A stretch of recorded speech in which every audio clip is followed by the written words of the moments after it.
Hi you guys.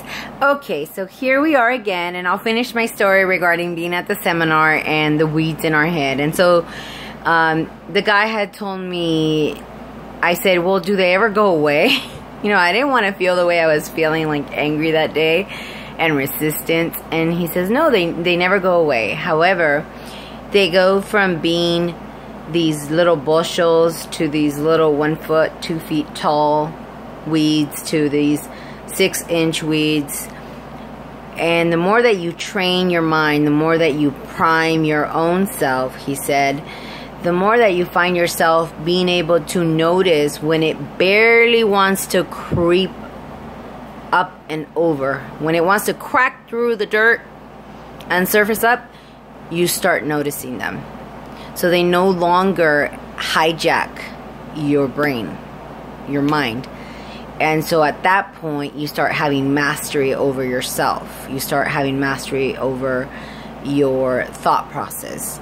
And we all know that thoughts create energy and feelings and emotions. And so when you start mastering that, life changes. It becomes a place where I could never see myself where I was emotionally helping people the way I do today. Nor did I want to. Sometimes today I don't want to. I say that with love.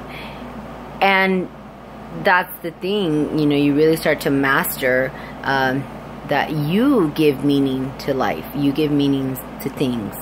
And so then you start to realize, well, if you are the one giving the meanings, that means you are creating life around you. You are creating your life. You have a lot of power, a lot of say in what you want your life to be. And so then it becomes very, very powerful at that point, because you switch into being a creator and living a life by design versus resign. 98% of the population lives a life of resign. And you see about 75 fighting to become, to do, to have. And really it's a life of resign as well. They just don't know it. They've hijacked their society. The media has hijacked them because they think they're trying to get somewhere and be successful. And it's another way of just hijacking ourselves. That's where I talked about yesterday that as we're starting to finish the days, you'll start to get clarity, I promise you, on being content and loving ourselves exactly where we are today, and knowing that we're whole and complete in this moment does not mean that we no longer have goals and desires and things. It does not mean that. However, we're going to start to make some very serious distinctions that will allow us to come from a place of creation versus scarcity, lack, unworthiness, not enough, trying to create. We're not even trying to create, we're trying to accomplish, achieve, because we're giving the meaning that accomplishing or achieving certain things would make us something more than we are today. So that will reveal itself in the next couple of days. Yeah, just want to let you know, yes, those weeds will always be there. Those are called thoughts. That is what it's called to be human. In a Christian world, it would be what it's called to be governed by the flesh. In conscious world is to what it is to be governed by your subconscious without knowing and conditioning. With that, I'm moving forward to the 4 books that we had left.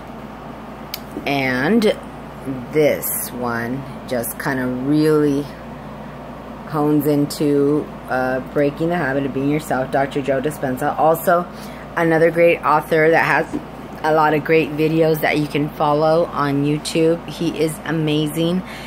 This book I actually use with all my instructors that I train for yoga at my studio. I've written constantly on this book. It is an amazing book. Always like, it is huge. I've read it completely 3 times. I'm on my 4th right now. Every time, new stuff. It literally gave me a headache. The first time I read it, it took me like 6 months to get through the first 3 chapters.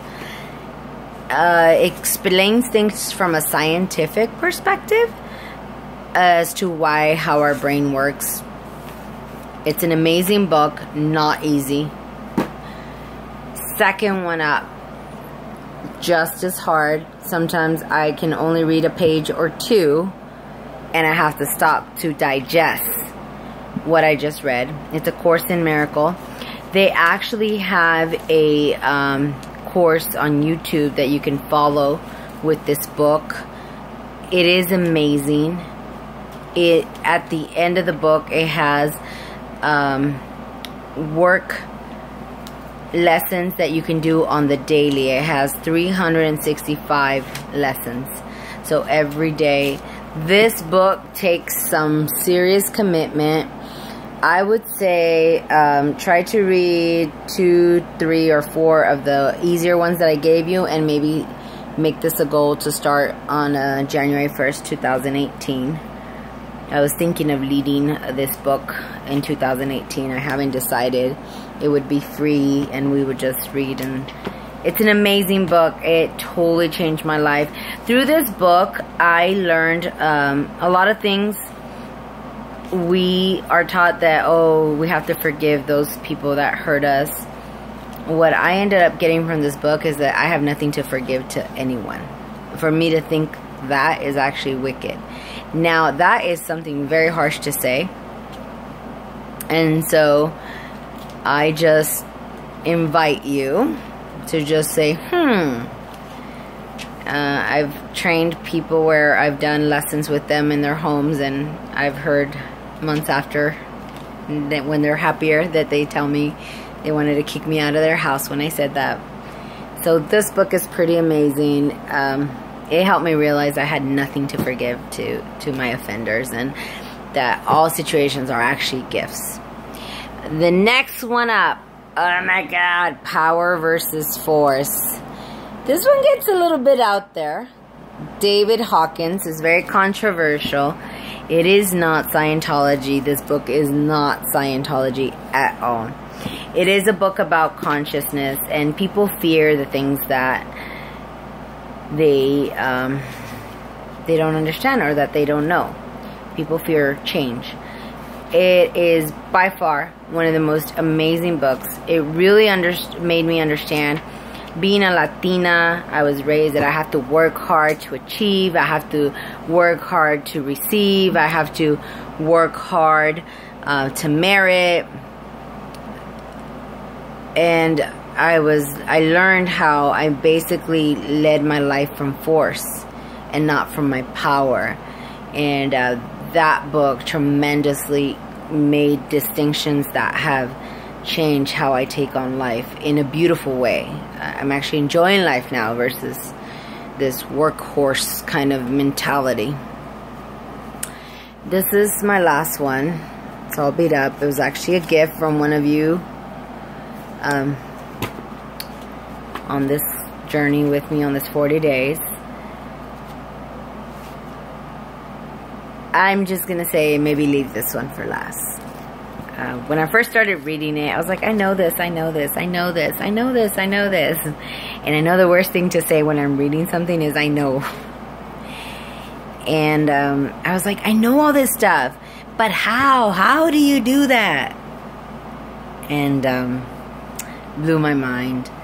It really has shifted and removed a veil that I couldn't seem to take off. I know in some of the emails I've gotten from you is you want to so desperately understand exactly where you get that unworthiness from, or where do you get whatever energy is you feel is blocking you. So we'll talk about that as the days progress. But this is a great book. I wouldn't call it a hard read, but I'd say that if you're not ready for it, you're going to reject it. I could see a lot of people rejecting it towards the middle end of the book. I could see a lot of people being like, no. So I'd probably leave that one for last. It's a pretty amazing book. I love it. So anyways, that is our wrap up. I would like an email, a commitment as to what book you decided. That's your homework. What book have you decided to make your first read? Are you committed to starting this book come January 1st, 2018? No pressure. I'm just throwing, you know, suggestions. And by when will you start your first book? When will you start your 5-minute readings? Talk to you soon.